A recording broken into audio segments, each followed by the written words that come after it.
During the Noon Report, we give you, the listener, direct connection to all that's happening in Albany and Harrisburg with the experts on the issues at the state capitals. Michael Geer in Harrisburg. I want to start with you. The federal government may be broken.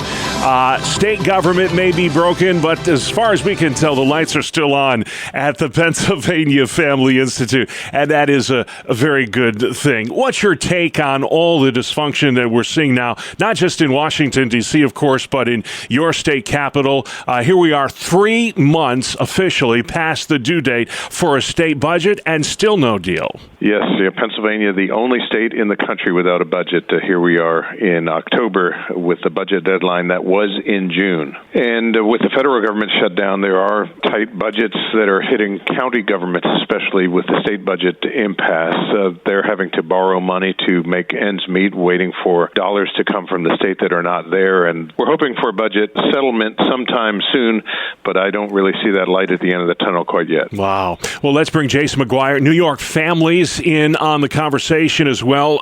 Jay, immigration enforcement is a hot button topic right now. ICE agents, wherever they are, seem to have a bullseye on their back. There was skirmishes in the Rochester region recently. A number of county sheriffs are taking heat for cooperating with ICE.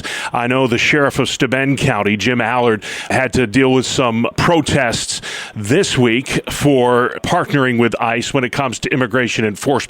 Is it a proper role for local law enforcement like sheriff's deputies to cooperate with ICE on immigration enforcement? It absolutely is a responsibility of those sheriff's offices to engage in aiding federal law enforcement in these matters, particularly when asked to do so. What we're finding, though, is because of the politics of the day and the ideological divides, we're trying to create divisions between law enforcement agencies, when historically we want to see those agencies working together, not only for the protection of those officers, but for the protection of our public safety. Yeah. You predicted when the tires were slashed in Rochester that something bad was going to happen, and then we saw Dallas last week where something really bad happened. Michael, I want to move on and talk a little bit about Stacey Garrity. She has gotten the blessing now of the state Republican Party to challenge Governor Shapiro for his job next year. It won't be easy. The governor, very popular in Pennsylvania despite the budget impasse.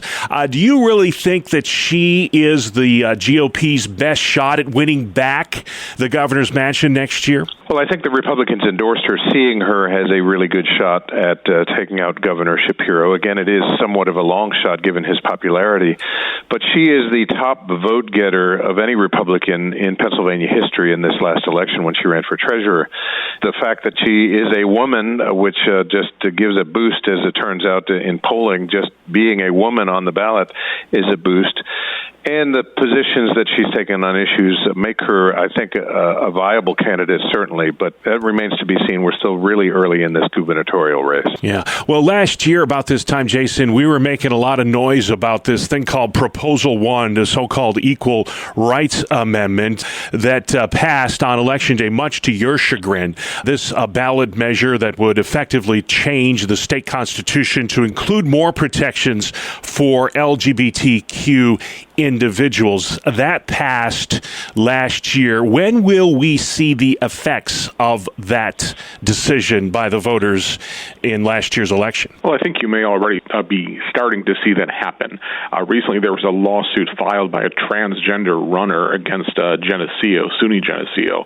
This is a runner who is a male seeking to compete against female athletes and is now using that Proposal 1, as a basis for bringing a lawsuit against SUNY Geneseo and other colleges that are banning him from participating against female athletes. So I believe you will soon start to see some of those effects coming from Proposal 1. Yeah. Michael, there is, we're all looking ahead to 2026, but there's a really big election coming up in your state in just a few weeks. It's the retention election, November 4th, for 3 state Supreme Court justices. You're going to know their names soon if you don't already. Why does this election matter so much? Well, it's significant because of decisions we've already seen these justices make and then what the potential is for decisions they would make in the future. These three justices are seeking additional 10-year terms on the bench, so the voters will be either vote yes to keep them on the bench or no to see them lose that seat going forward. But they have ruled, these justices have ruled on the issue of abortion, they've ruled on the issue of redrawing maps and mail-in ballots and things in ways that I think many of the listeners of this program would think, well, those were not really sensible legal decisions. And they have been endorsed by Planned Parenthood, running ads supporting abortion. So that's why we think it's important that people get out and vote this election season. Well, Jason, and you're writing about this on your website. We'll give that address at the end. Governor Hochul has yet to sign that assisted suicide bill that passed the state Senate in early June. She did mention the issue, though, in a speech last week. Based on what she said, what way do you think she's leaning here? Oh, it's tough to read the tea leaves with this governor, but, I think the governor essentially made a statement trying to distance her personal feelings from this issue of assisted suicide. The press is trying to say that because she is a Catholic, she may be distancing herself from opposing assisted suicide, as the New York State Catholic Conference and our organization has come out against assisted suicide. But in reality, I think she's just still punting. I think she's got some time before the end of the year, and thankfully, I think she's carefully looking at this issue, and that, frankly, and maybe a little more discouraging part of it is she's probably looking at the politics of the situation. And so I hope that the governor will truly look to the reasons to oppose assisted suicide, not the ever-changing political winds that blow. Yeah, and you have articulated better than most about why assisted suicide is not just bad health care policy, which it is, but it's just bad overall. If you consider yourself pro-life, why should you oppose this, Jason? Well, we've spoken in the past about how there's sometimes a divide in the pro-life community, and people will see supporting the sanctity of human life at the beginning of life, but they struggle with supporting it at the end of life. The reality is God is the giver of life from the moment of conception until natural death. And so there are theological reasons to oppose assisted suicide, but there are also practical reasons, is it just changes medicine. We don't want to give insurance agencies reasons to stop funding end-of-life care. Well, Michael, there was a recent federal judge's ruling that you were pleased with that would allow parochial school kids to play sports in public schools in their home district. How is this a win for families and not just sports? Well, we at Pennsylvania Family Institute have long supported parental choice in education, and with sports being such a key component in American culture today, the opportunity for parents and their kids to continue to participate in private school, in a Catholic school, a Christian school, but then get the ability to play on a football team or something that their school may not offer, provides just more options for kids and parents to make choices that benefit their family best. It's not for everybody, but again, we believe that when parents have the ability to choose, that makes it better for everyone. Well, Jason, there's not a lot that you and Tish James agree on, but you do argue that the new Safe for Kids Act, which she's promoting, is a good idea. You think there are things that can be done to that to make it better.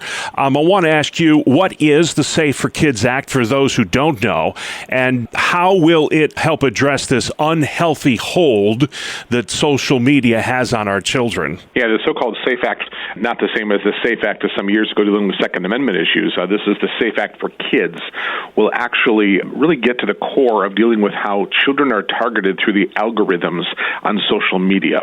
And so it will require these companies to not be able to use that same algorithm method they have with minors as they do with adults. It's a step in the right direction.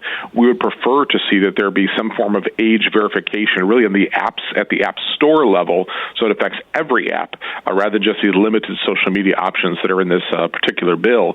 But it's a step in the right direction, and I'm glad that the eyes of government are now turning towards protecting our kids when they're online. All right, and if you want to comment on that new legislation in New York, there's a public input period, I think, until December. But if you'd like to learn more about New York Family's position on this matter, Jason, where can folks find you online? NewYorkFamilies.org. All right, and learn more about the Pennsylvania Family Institute in Harrisburg. Michael, where can folks find you? PAFamily.org.